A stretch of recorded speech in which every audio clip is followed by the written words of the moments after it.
Dirk Podcast at Forest Dirk Pod on Twitter. Max has been going off on the Bluebird. We are back. Today we're going to be doing some start bench cut, a bunch of player trios I put together Max has not seen yet. And before we do that, and also get into some Knicks talk, because the Knicks are kind of the talk of the town until turned out last night Kyrie is in the thick of his prime and maybe as good as ever. But there's still Knicks stuff to talk about. Before we get there, Max, I know 2 nights ago you were at Oracle for Warriors-Pelicans for what is starting to feel like the fall of a dynasty. Yep. Take us there. Yeah.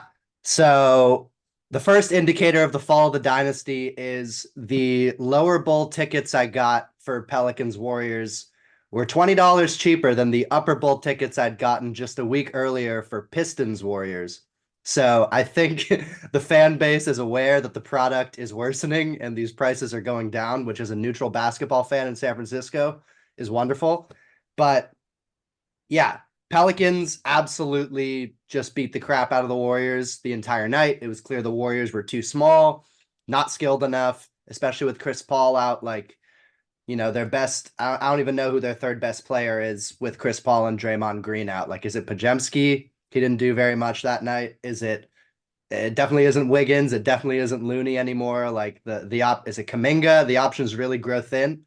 I'll start with the Pels because they were extremely impressive. I thought they shared the ball extremely well.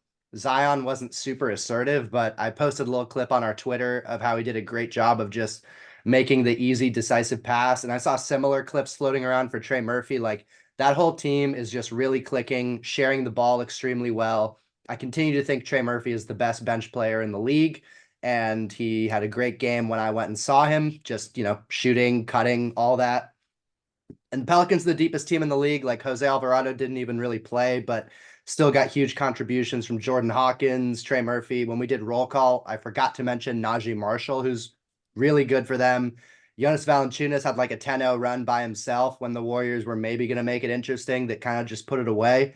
And yeah, also I'll say Zion didn't look insanely huge in person. He looked like I would expect him to look, which is a good sign. But overall, yeah, the Warriors kind of just looked like a broken team. Like, big talent deficiency between them and the Pelicans. So there's just way too much on Steph. He couldn't really get anything going, and he's getting no pressure taken off of him from anyone else on that team. The boos came at a few different times from the crowd, which to me, if he just won a championship a year and a half ago, is like a little soon to be booing the team, but you know, to each their own. And yeah, I think the Warriors have to do something. We'll probably do more like trade related pods as we get closer to the deadline, but this team ain't it. I think honestly, the longer they hold on to Kuminga, I think his value is going to go down because I don't really see it with him as far as being like a star level player. So while there's still some hope and inkling that he might have that star within him, I think you should try to strike while the iron's hot and get some good value back for him. And if people still think like Moody can be a starter level player for them down the line, like, you should absolutely strike there as well, because I'm not convinced that's the case. Yeah, so I'm not sure exactly what the move is for them, but clearly this roster as it is ain't it. Maybe Draymond will make a difference when he comes back, but I just don't think they're big enough, skilled enough, fast enough, like all that. So yeah, and the Pels look incredible. I think they're for real Western Conference Finals contender if they can stay healthy. Last piece for the diehards of this podcast: in-person experience, which I could not have seen from TV. First of all, it was like a 40-point game with 8 minutes left, so all the Warriors fans left. And I crept down from like the 20th row where I was to the 5th row, got a real good look at the Pelicans bench. They love EJ Liddell. They love that man. He was waiting at the scores table to check in for like 2 minutes, and Jose Alvarado was like screaming to the team to intentionally foul someone to get him in the game. And then every time down, they were like pointing to get him the ball so he could get a shot up. He finally got one shot up and missed, but that's all. Yeah. Willie Green, guilty of career murder of the first degree. I just want to say this, Jake Dow, other Bay Area fans, if you're listening to this, just chill with the Kerr shit. I think that I could make a pretty strong argument that Steve Kerr is more important to this Dynasty, whatever you think it is, than Kevin Durant. And like when Mark Jackson left or was asked to leave and Steve Kerr stepped in, like that is when the magic started. And I'm not saying that he's always playing the best lineups.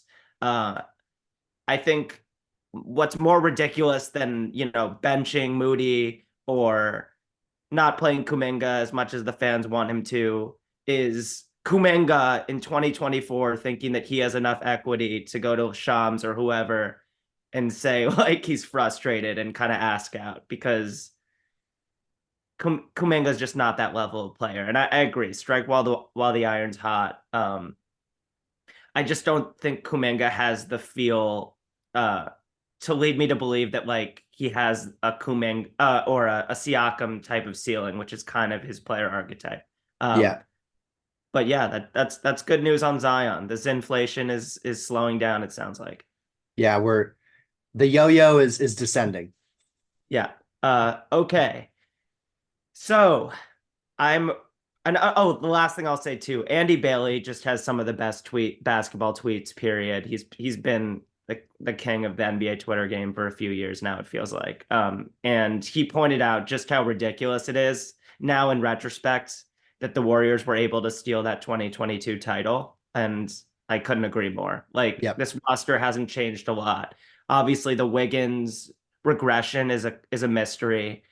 I still can't figure out from Reddit theories exactly what's happened in his personal life. Obviously, that's that's just not really my business. But uh, it's crazy. Obviously, his age is he should still be in the thick of his prime.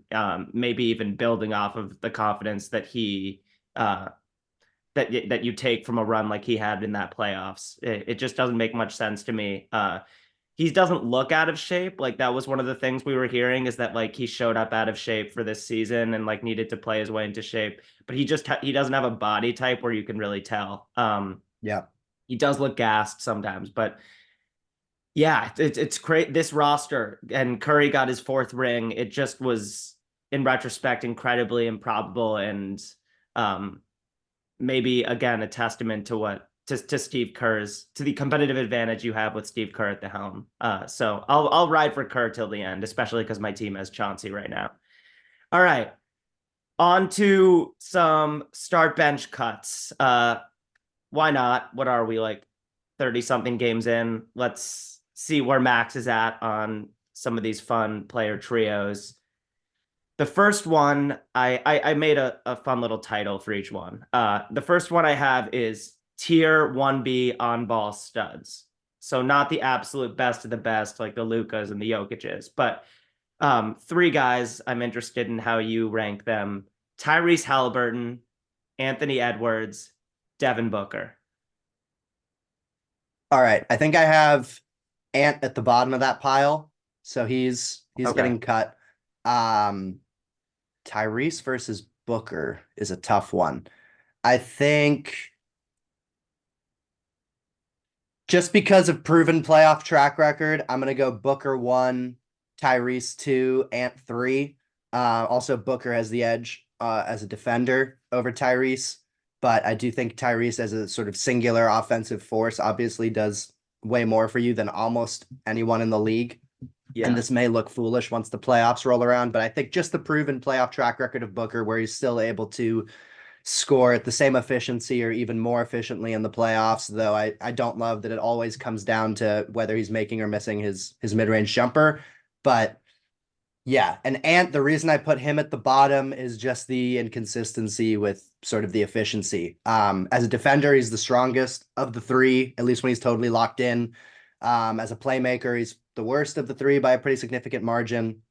And then scoring wise, he has the physical frame where he should be the best playoff scorer of the three in terms of just being able to physically assert himself whenever he wants. But I think too often he kind of settles for those long pull-ups, and still the decision making kind of in crunch time can wax and wane in terms of its quality. So yeah, I'll go Booker 1, Halliburton 2, Ant 3. But Yeah. if Halliburton and or Edwards has a insane playoff run, they could very easily go to the top of that. Yeah. Makes sense to me. I think you could make a pretty strong argument that Ant has the highest ceiling here as like a crunch time one-on-one scorer, like tough bucket getter, even though that's also kind of Booker's bread and butter. I think that you're right here just because Halliburton and Booker have shown uh, more ability to augment the guys around them. So I think I'm with you there. Would it make it any more interesting if I threw Tyrese Maxey into this mix, or would he just be slated into the bottom despite the breakout year? Yeah, he'd go at the bottom just because of his size and his, yeah, just Yeah. defensively, you can take advantage of him in a way. Quick Maxey note though, I just when Maxey was in the draft, I really thought that he was gonna be like a two-way point guard. Maybe like he's kind of a combo guard, but a two-way guy. Because he's laterally so quick. We've started to see flashes of this. I think the foul that they called on him against Trae Young a couple nights ago was complete bullshit. Or was it last night? I think I'm just plugging Maxey's defensive ceiling because I think he's been such a lights out shooter and creator for them this year that his defensive potential and the flashes get lost in the mix a little bit. Yeah. All right. Regular season offensive engines. De'Aaron Fox, Trae Young, Donovan Mitchell. Am I just ranking them as offensive engines or as players? As players, I thought that they kind of belong in a category together. Sure. I'm gonna put Donnie Mitch at the top of that pile.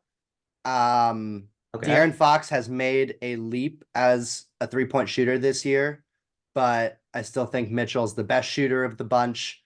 And none of these guys are great defenders. Mitchell has at least shown the ability at points in time to hang on that end, and with his frame, he should be able to.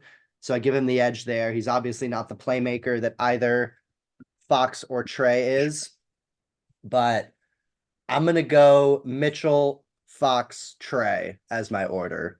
Fox has just been super impressive and still kind of, I expected that Kings team to regress some, and they've been, pretty in line with where they've been in the past, as long as they don't play the Pelicans, because they absolutely get slaughtered every time they play the Pelicans.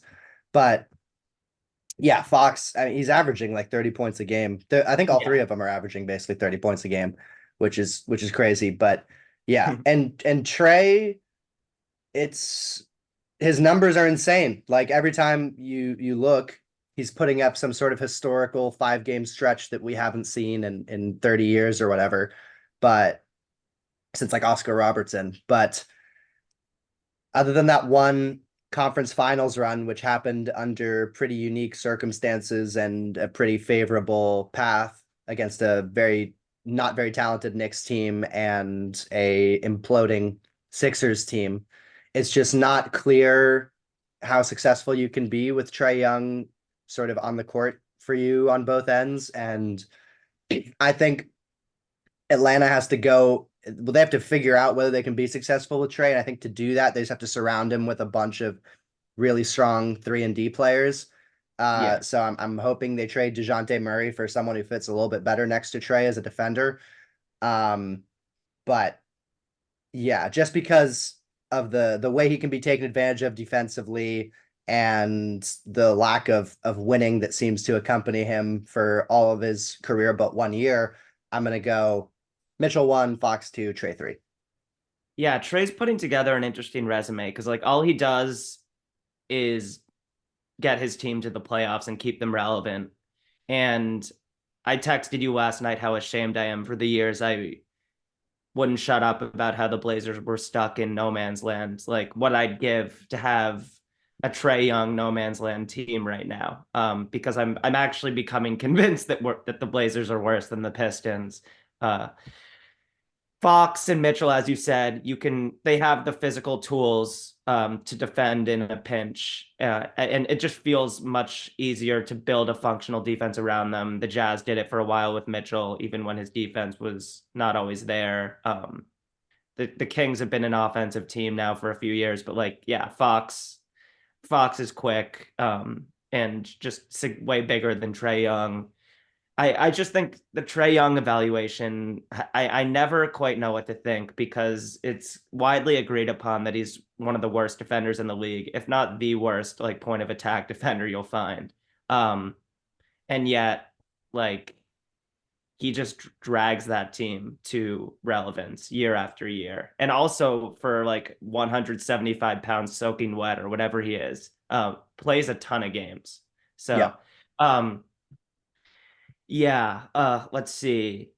Okay. Oh, and last thing I'll say, De'Aaron Fox like didn't make more than a 3.5 a game his whole career until this year. He's making 3.3 on 8.3 attempts. Career 33% shooter from three. He shot 37% as a sophomore, which was kind of a fluke because he hasn't even touched 33% since then until now. Where he's now making three a game, shooting 39%. Uh, he's never cracked 80% as a free throw shooter. Like he doesn't have elite touch, but if he continues to shoot threes like this, he might belong at the top of this trio Yeah. because we talked last week about last step guys, and Jalen Brunson I mentioned as potentially having the best last step in the league. I would put De'Aaron Fox in that mix as well. He has such an incredible first step that I think his last step, like the way that he pivots at the end of his drives to just create a little bit of extra space, um, is an underrated beauty of his game. Yeah. All the steps with De'Aaron Fox are elite. Yeah, for sure. Okay. Young Wings. I credit this one to NBA University. This is kind of what made me want to do this segment.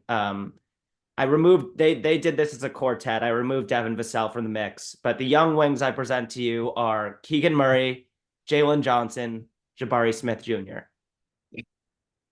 So I think because of, and I assume this is for like talking long term, who we'd want. Yeah, yeah. Yeah, let's say yeah, for a few years of development. Yeah, I'm gonna put Jabari first because he has the pedigree. He's the youngest of the three by a significant margin, like at least 2 years, I think. Yeah. And he's already displaying the ability to be a very good like 3-and-D role player on a relatively successful team in Houston. Um, he's someone where I mean he's a big, I don't love the interior defense, but as a switcher, he's excellent. And I'm not exactly sure where his jump shot numbers are at, but I trust that he's a good shooter and that's going to be a part of his game. And he's got enough sort of left in terms of age that he can still make pretty significant strides offensively. Like already he's gone from can't dribble as he was coming into the league to like can dribble a little bit, which is a big a big improvement. Um so I'd go Jabari one just because of the age and because we already kind of see it with him. I I maybe branded a Keegan Murray hater as I did have EJ Liddell over him in the draft. I am going to go Jalen Johnson 2 and Keegan Murray 3.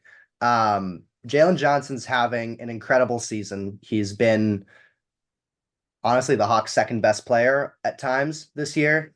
Made a huge leap from his first 2 years in the league where he really wasn't getting much playing time.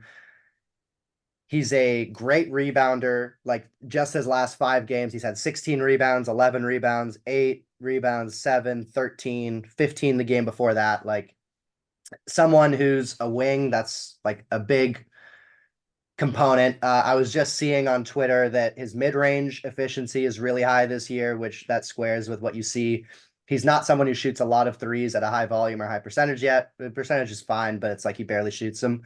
But I think with his free throw percentage being around 80%, his mid-range shooting being pretty good, I think I can trust that he'll develop that three-point shot to at least be okay at some point in his career.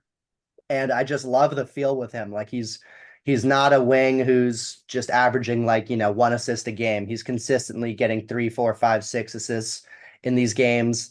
And then the athleticism is just like you don't find that combination of feel, ability to handle a little bit with decent touch and just like absurd athleticism. If anyone here hasn't seen some of Jalen Johnson's dunks this year, highly recommend you just look up Jalen Johnson dunks and watch, whichever the first three are, because he's had some insane like poster dunks where he's looking like one of the more athletic young players in the league. So I'm someone who really values feel and playmaking and size as well. And I think he's got all of that in spades for his position.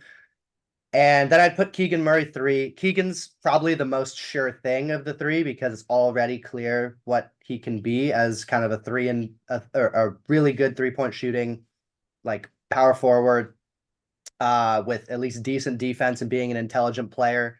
I don't trust the playmaking piece with him as much as I do with Jalen, and I don't trust the defense as much as I do with Jabari, and I see a lot more room for growth with Jabari. So that's why I'd put Keegan 3.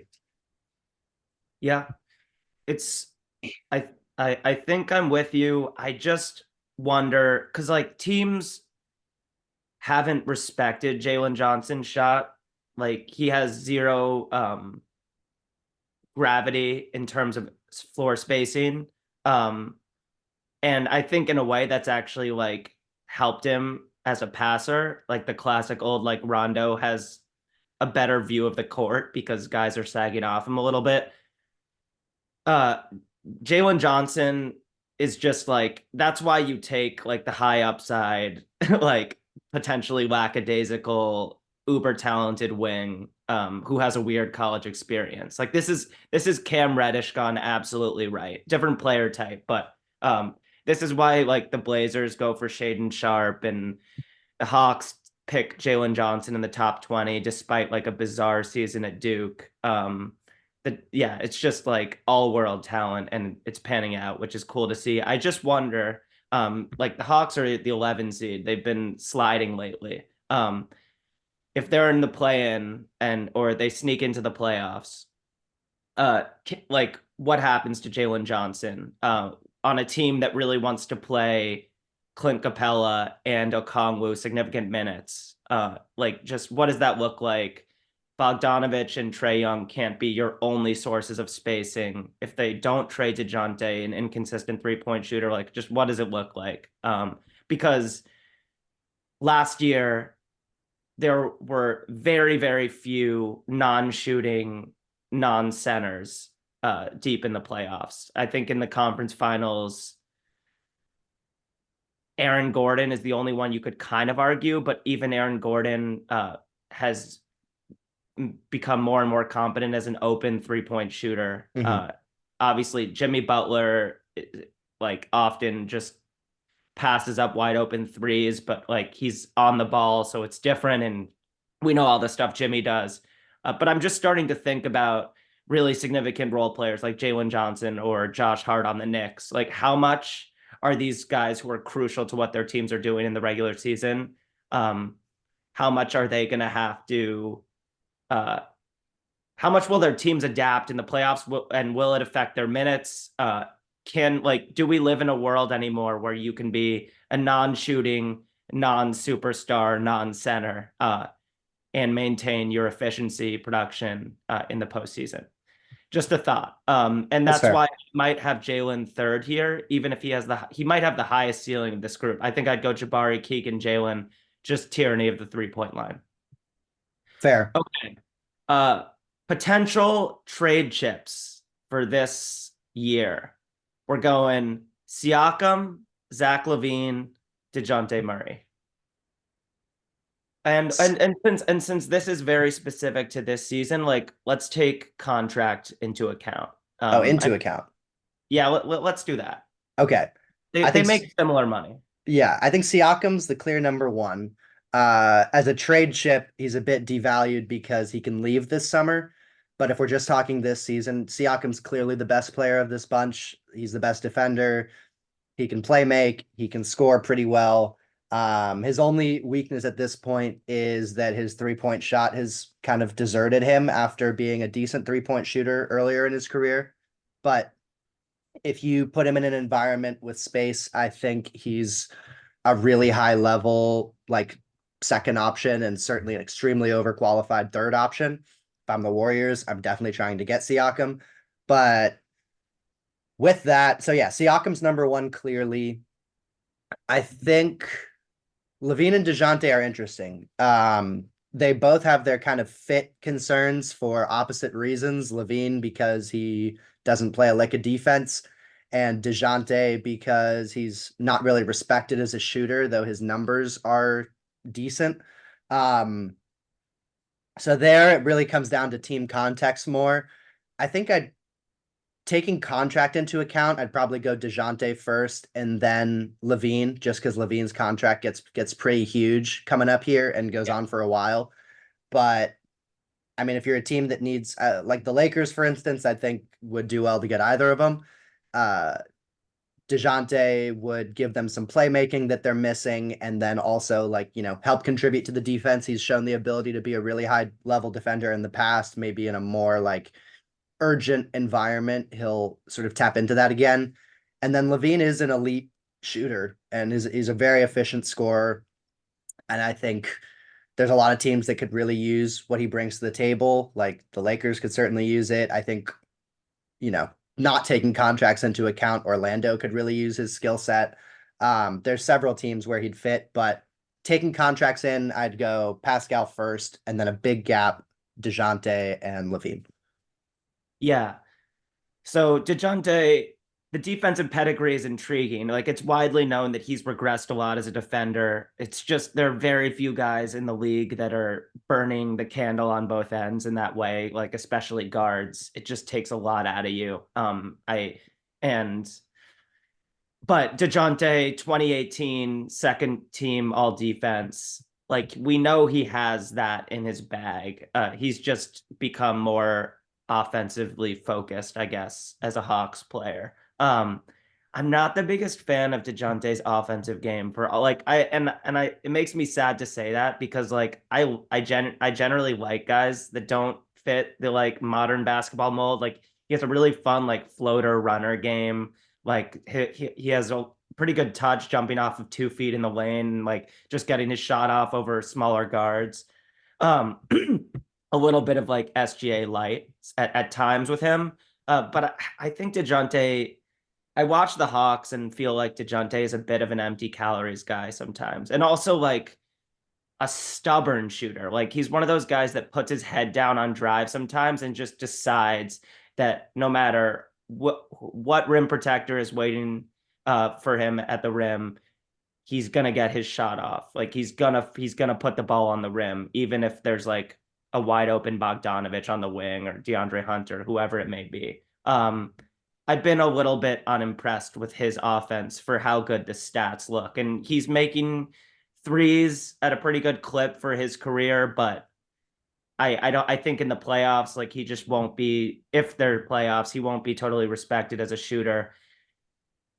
I roll my eyes at a lot of the like recent Bill Simmons, Doc Rivers stuff, especially because for years Bill Simmons was just trashing Doc Rivers, and it's become apparent to me that Doc never didn't listen to the Bill Simmons podcast for years of like Celtics and Clippers coaching. But something really interesting and somewhat obvious, I guess, that Doc Rivers said in their last episode, which obviously I still listen to. He said, like, as soon as your team gets knocked out of the playoffs, the first thing you think as a coach is we need more shooting. And for a couple weeks there, I was thinking maybe the Thunder don't need to make a trade. Maybe their roster is ready to make a deep run. And then I saw them get blown out in Brooklyn. And I watched Cam Johnson and DFS and Royce O'Neal and Cam Thomas and Mikal Bridges just raining threes because for all of the Nets issues, they have a lot of shooting. And the Thunder were taking a lot of twos. And I was just thinking, like, as good as Giddey looks, like, trade him for McCall, just get a sniper in there. Like that pressure release valve is just so fucking important. And especially in the playoffs when in reductive playoff basketball, you need that floor spacing.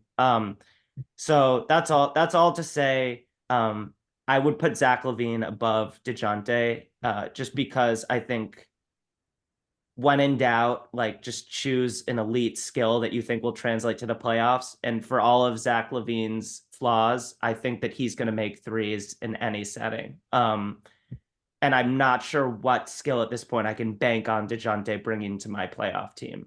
And I might just be underrating his processing. Like maybe he plays like a Rondo on the Lakers type role for a really, really good team, but you're paying him a lot for that little usage. Okay. Knicks minutes war. This trio is Dante DiVincenzo, Quentin Grimes, and Josh Hart. Okay, so this is just to kind of expose me for thinking Quentin Grimes was the best of this trio at the beginning of the season, I can see. Um, that's clearly not been borne out. I do still believe Quentin Grimes is an elite shooter, and he's been playing a lot better since he was moved to the bench and also since the OG trade. But if we're talking like who do I trust out there in nut crunching time, uh Quentin Grimes at the bottom of the pile. DiVincenzo is probably at the top, and I don't want to step on any Knicks discussion, but DiVincenzo as a shooter has just been absolutely elite this year, like from everywhere, like the corners above the break. He's one of the best spot up shooters in the league, and still can't believe that Milwaukee traded him for essentially nothing. Ibaka! Ibaka! But yeah, I'd put DiVincenzo at the top there. He brings a lot in terms of like pushing the pace, gets a lot of steals and forces turnovers, gets the Knicks sort of out of their like half court morass a lot of the time. His only weakness is finishing around the basket, but he brings a lot of the similar sort of undersized rebounding that Hart brings. Not as strong as a defender as Hart, but does a lot of the other things that Hart does, plus is a really good and like scary shooter for defenses. So I'd put DiVincenzo at the top, and he's earned that starting spot and has absolutely taken it and run with it. And then I'd put Hart too. I think the Anunoby trade was really good for Hart as well, because it kind of slotted him back into like being really physical and like playing over his size as a guard or wing, as opposed to being asked to play like a wing or power forward role where he's like mentally up for it, but it kind of takes away the advantage of him if you're playing him at that spot. But we saw in the playoffs last year, especially against Cleveland, like his rebounding, his intensity, especially in home games, can really get the crowd going, which is a big component. So I'd put DiVincenzo 1, Hart 2, Grimes 3, but I still do have faith. I mean, Grimes had some playoff moments last year too, especially defensively. I still do think he can be a really good 3-and-D role player and like a starting quality shooting guard. But yeah, I'd go Dante, Hart, Grimes. Took a few years for him to settle in as a shooter in the NBA, but Dante is officially arrived, and that's been really fun. You know how much I love him. And yeah, I'm interested to see. The Knicks are a straight up playoff team right now. And again, I wonder what's going to happen when you really want to play Josh Hart for everything he brings to your team, outside of shooting, but you also need some of Hartenstein's offensive rebounding, and Julius Randle isn't making threes. And suddenly that's a lot of spacing pressure on guys like Brunson and DiVincenzo. McBride playoff minutes, question mark. Okay. So we shouldn't dwell on this one, but I had the Nets just have three 30-year-old 3-and-D players.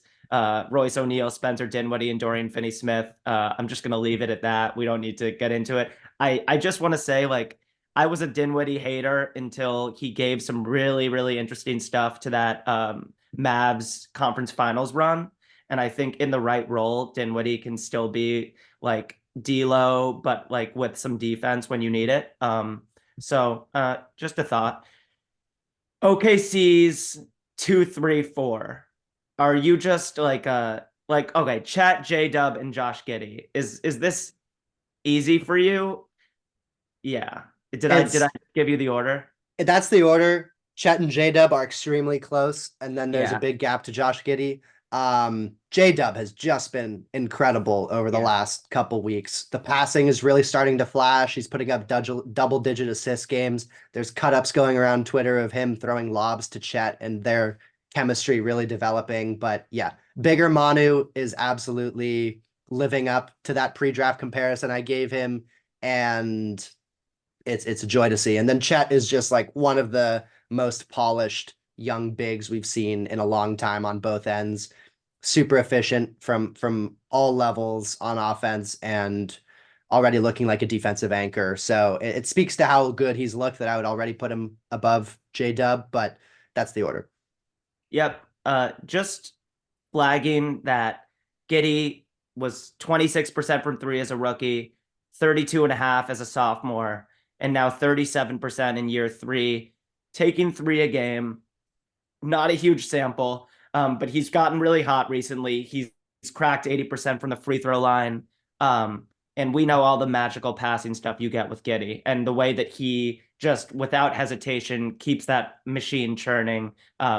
When you have a couple ISO heavy talented guys like J-Dub and SGA, like I think I've come to underrate just how much Giddey stirs that drink. Yeah, and he's 6'9", blah blah blah. Yeah. But yeah, I think you're right.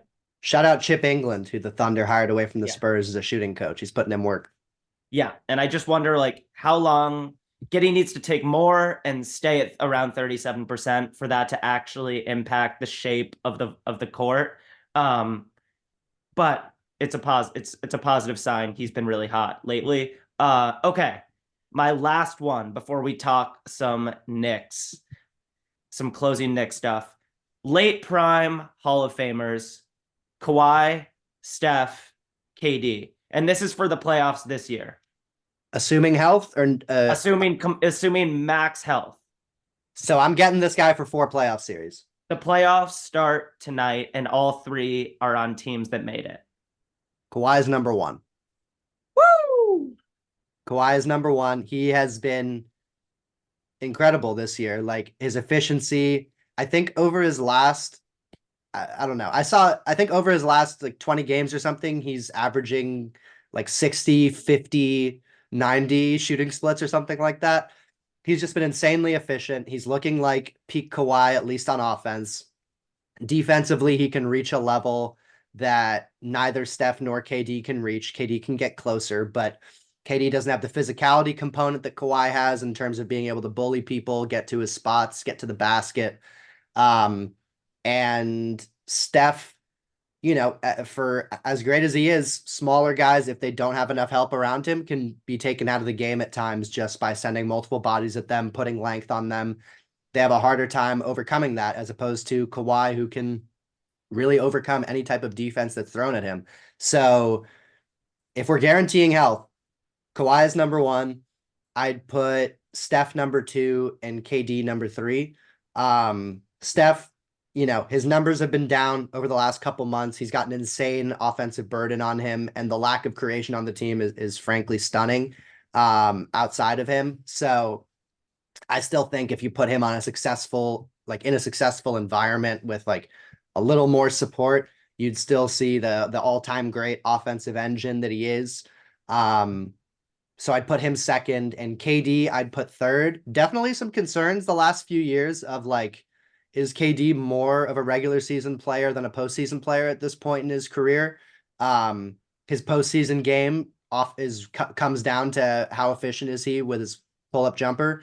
And in the regular season, he makes it at like a 60% clip, which is just all-time insane, like breaking basketball level efficiency on that shot. Shout out CJ McCollum doing that too this year.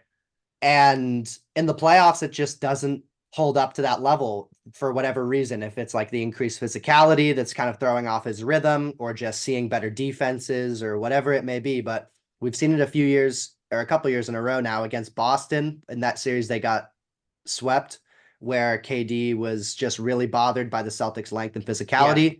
And then against Denver last year, where the pull-ups kind of dried up, and he had a really good series, but it just wasn't enough. So yeah, that I was gonna say, like, that kind of felt like a bounce back playoff series for him, and his team got their ass kicked, which is scary for Phoenix. For the record, I just want to say I think it was completely ridiculous that a lot of folks were saying that the Raptors got the best player in the OG trade in IQ. Quickly is obviously an awesome player. I think that we sometimes give a little bit too much praise to like the small guy who has like incredible offensive tools, just because on the most bare bones level, like it's just more impressive to see a 6'2", 6'3" guy like scoring at will. against the best in the world. Um, I went to the Knicks game a couple nights ago. I could not believe the size of OG Anunoby's lower body. As you said, elite jersey filler, like truly crazy. He looks like the action figure Travis Scott physique. Like it's fucking crazy. Um, just like God made him to be an elite defender. And obviously he's fit into the roster seamlessly. In this calendar year, which we've only had 12 days of it, all of the best plus minus guys in the league seem to be Knicks. And obviously in Toronto, RJ's finding his groove a little bit, scoring efficiently. But this is about the Knicks, who, for the first time in years, feel like a really good bet to win a playoff series, which obviously they did last year, but we didn't see that coming. This year, I feel like it'll be disappointing if they don't get around based on this win now trade they've just put their chips toward. Okay, talk to me about the new look Knicks, the Knicks that were the talk of the town until last night when Kyrie and Luca, Kyrie's Dallas Mavericks baked them a humble pie.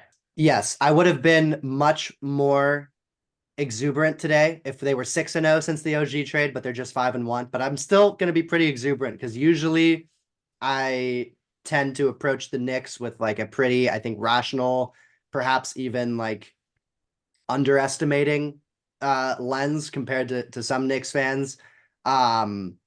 Like before this trade, I thought, maybe we'll have a competitive first round series. And if we win that, like hopefully we have a competitive second round series. But just some numbers since the OG trade. They're 5-1. They've in their 5 wins, they've basically blown out everyone, except for like a late comeback from Minnesota, but they were blowing Minnesota out for large portions of that game. Absolutely blew the doors off of Philly in Philly in a massive win. And then a good win over a hot Chicago team as well, who since that Levine injury a few weeks ago, or maybe a couple months ago, has been one of the hotter teams in the East. They won over them, and then some less impressive wins over the Wizards and Blazers, but still taking care of business. In that stretch, they are first in defense by sort of a significant margin, 7th in offense as well. That number actually went up after the loss to Dallas yesterday. And the second best net rating overall in the league at plus 17, second only to the New Orleans Pelicans, who also are looking like a potential second round or further team, much like the Knicks are. More on that later. They're sharing the ball more, especially the starting lineup, which just has like a sky high assist rate. Drew, you saw it in that game against Portland, but I mean, they looked like there was like shades of the 2014 Spurs out there with like the Yeah. way the starting lineup was swinging the ball around. And 2014 Spurs highlights popped up on my Instagram feed today. Like, words will never do that team justice. And I was thinking about it when you mentioned your J-Dub Manu comp. Uh, yeah, dude. And it was really apparent. Obviously, it doesn't mean a lot because the Blazers are arguably the worst in the world right now. But Brunson went into that Blazers game very apparently like in point guard mode. Like he was passing up open shots to hit cutters, to get other guys going, to find DiVincenzo, to find OG like when when the Blazers would double, OG would leak from the corner and just like find easy buckets at the rim. And like OG is an underrated finisher as well. Just like the 7'4" wingspan, like he can dunk pretty much anything. And every like OG in a very very poor man's Kawhi kind of way, just so little wasted motion in like the way he gets his shots off from various spots on the floor. Um, but I'm just so impressed by one like the very very clearly now laid out hierarchy on the Knicks. Like RJ didn't always know his place on the totem pole in terms of shot selection. Like it is so clearly Brunson is the king of this hill now, and he chooses which nights he's going to get 40 and which nights he wants to get 12 assists. He's so in command of the tempo. Yeah, and I think like Brunson Brunson's scoring has reached such elite levels that I've been taken aback by just like the passing field the last few weeks. He doesn't need to score 28 to win the Knicks a game. And I think he's so aware of the quirks of his teammates and like what it takes to get Randall going early, like get Randall going downhill early in games so that we don't have to deal with typical Julius Randall third quarter body language. Obviously, as a Randall hater, I've been looking like a fool the last few weeks. He's been a man on a mission. Yeah. I'm just so impressed by how many Tibbsian dudes are on this roster. Like Deuce McBride is the perfect backup point guard for Tibbs, like, and might be the starting point guard on the Blazers based on the way Scoot's been shooting. Yeah. On Randall, I think, and I've been sort of a chief Randall criticizer, not as chief as you, but among Knicks fans over the last several years. It's pretty wild how he's just transformed his game like 4 seasons in a row, where 2020, 21, it was a lot of really tough mid-range jumpers that were going in at an unsustainable level, but that carried him to averaging like 20, 10, and 5 or 25, 10, and 5. Then the year after that was like a year from hell. And then last year, he became a really high volume 3-point shooter, shooting like 8 threes a game.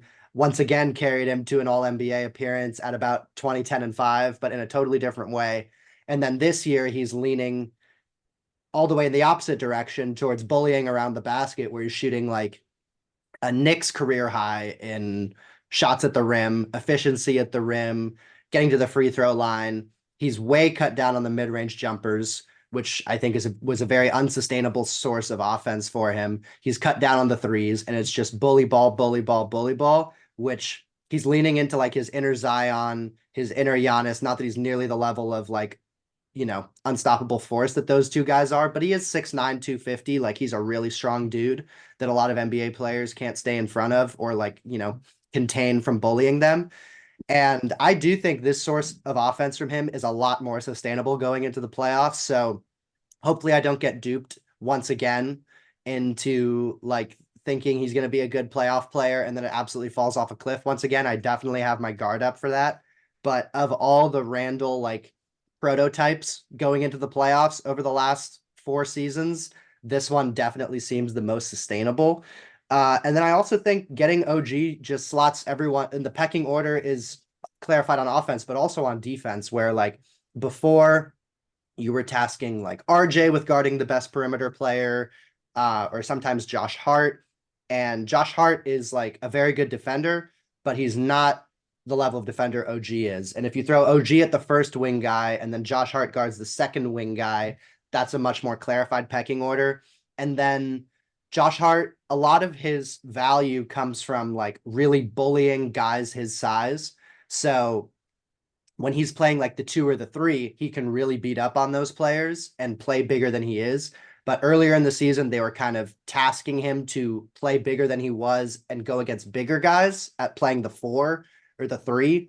And in that role, his value is kind of minimized because he's just kind of matching their physicality at an undersized size, as opposed to like really bullying guys that are his size. So I think it slots him into a better role. It slots Dante into a better role. Yeah. And then looking ahead to the playoffs, like, I mean, you can throw OG at like Jimmy Butler.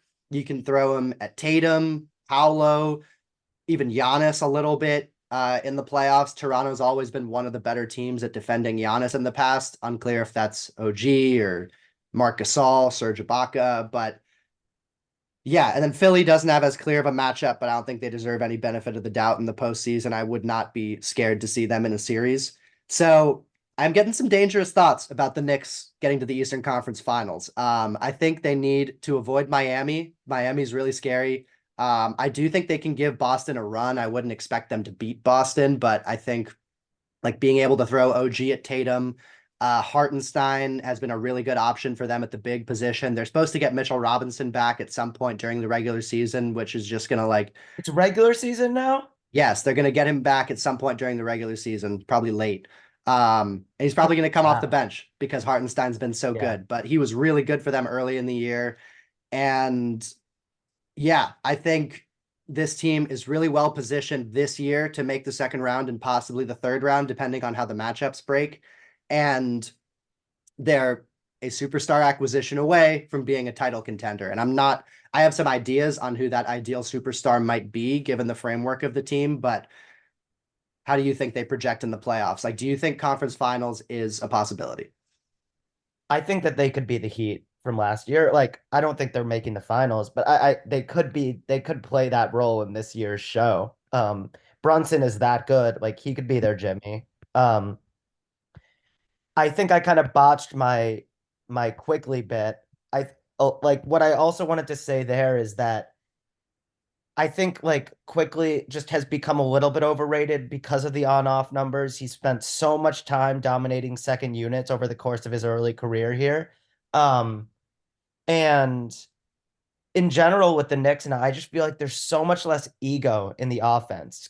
Like Hartenstein will literally take one shot and play 36 minutes and get you 18 boards, and he's so happy about it.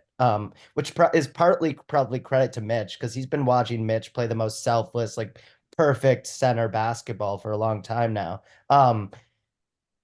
Getting quickly and RJ out of the offense, it just feels like more than ever the Knicks are finding and taking the best shot available. And that's not to say that quickly isn't a really positive player, but the size of this roster just feels vastly different now.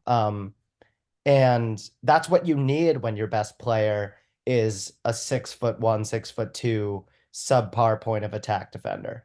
Yeah, it's a really big roster, and this is a team that we saw in the playoffs last year against Cleveland really thrives when they can be the bully, and they really bullied Cleveland that whole series, short series, and they against Miami they were no longer the bullies. Like Miami's a mentally tough team, even though they Yeah. were smaller than the Knicks, they were able to sort of match that mental edge.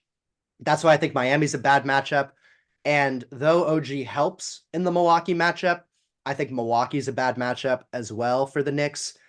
Some Knicks fans kind of say they'd prefer to see Milwaukee than Boston. I'm the other way around. I always feel like we play Boston close and Milwaukee often beats the crap out of us. OG might help in guarding Giannis, but we just historically haven't had a way to stop him. And we also don't have like a great Dame defender either. So, and not that they have a good Brunson defender, but we don't have a great Dame defender. So, and we can't bully them because Giannis and Brook Lopez are huge, and we're not going to like destroy them on the glass in the way that we do other teams. So, while Boston is much more talented than Milwaukee, I think, or at least more talented than Milwaukee, I think they're, mentally softer than either Milwaukee or Miami in a way that the Knicks can try to exploit and try to beat them up on the glass. And a lot of their guys are big but skinnier, like Kristaps or Tatum. Yeah. So yeah, I think Miami and Milwaukee are the matchups the Knicks have to avoid. But if they can play a first round series against anyone else in that 3 to 6, 3 to 8 range, like I trust them to beat any of them. And in the second round, we'll see. But yeah, as far as dream superstar acquisition, I kind of think it's Devin Booker. Yeah. Like Dante's awesome, but if you slot, the problem is I think it's Devin Booker, but I don't think it's Donovan Mitchell just because of the height difference. Devin Booker's a better defender. And he's just a little bit better than Donovan Mitchell, where if you slot Donovan Mitchell in, you still don't quite have that guy who's the best player on a finals team, I think, between Brunson and Mitchell. Like they're both a tier below that. And maybe those two combined with elite defense gets you there. But I think if you slot Booker in, he's a little bit stronger of a defender where your backcourt isn't just going to get torched. And also add some of the playmaking. He's a good off ball player as well as on ball. So he can kind of just be like a supercharged DiVincenzo. And then the other dream superstar acquisition would be Embiid filling in at the 5 role. But this Right. team, I think, is just like perfectly well positioned to drop a star into either the 2 spot or the 5 spot and really take off from there. So I'm very curious to see where they go from here. They've got a slight bit of their schedule coming up where I think they can really make up sort of a gap in the Eastern Conference between them and some of the teams around him. But yeah, I think the way this team is currently it's now so crisply delineated. Like you've got your quarterback, you've got like the O-line bodyguards, like in Hartenstein, Mitch is gonna come back, OG. you've got like your wide out receivers who are just running the wings, Hart, DiVincenzo, Grimes. You bring a guy like Donovan Mitchell in there, and it distorts that a little. Whereas obviously like Booker, you just would take in any scenario. It makes you so much more dynamic. Um, a name that came to mind, Kyle Kuzma, as like a decent fit. I'm still not convinced like that we should be writing off Kuzma as a winning player. I think he's been a little bit unfairly looped into the Jordan Poole on-court shenanigans. And just we've seen Kuzma succeed in a winning environment. Um, it's hard to know who the winning players are on this Wizards team because they're so bad. But maybe like steal a big wing from, and if it's not Kuzma, it could be Denny Avdia. He could be like the second OG on your team, the poor man's OG. Yeah. Um, but yeah, those are two names that came to mind. Yeah, I think I don't love the Kuzma fit just because he wouldn't start, and I'm not sure you could play him, OG, and Randall together because Tibbs loves having a five on the court, Yeah, and I don't really want to pay a bench player 30 million a year. Um, I think probably the biggest need is someone to replace the quickly shot generation off the bench. Now maybe that'll be Deuce. He's been really good since the OG trade. He's been hitting his yeah. three, playing exceptional defense as he always does. So maybe But that's guys. Deuce is really Deuce is more that like Mario Chalmers mold. The He's Pat less, Bev. yeah, Pat Bev, better defense than Chalmers. He doesn't have the quickly wiggle. Exactly. He's stiff. So Brogdon has been thrown around as a potential target. Bogdanovich as well. Maybe Tyus Jones, like someone who can fill that backup point guard spot and like bring just a little bit of creation when Brunson is off the court. I think is really what this team needs and probably what they'll try to target ahead of the deadline. Maybe they'll try to get a backup wing as well, but yeah, I think the backup guard spot is more important. Hell yeah. All right. The Knicks are back. This has been the Borsturk podcast. We'll be back soon. Peace.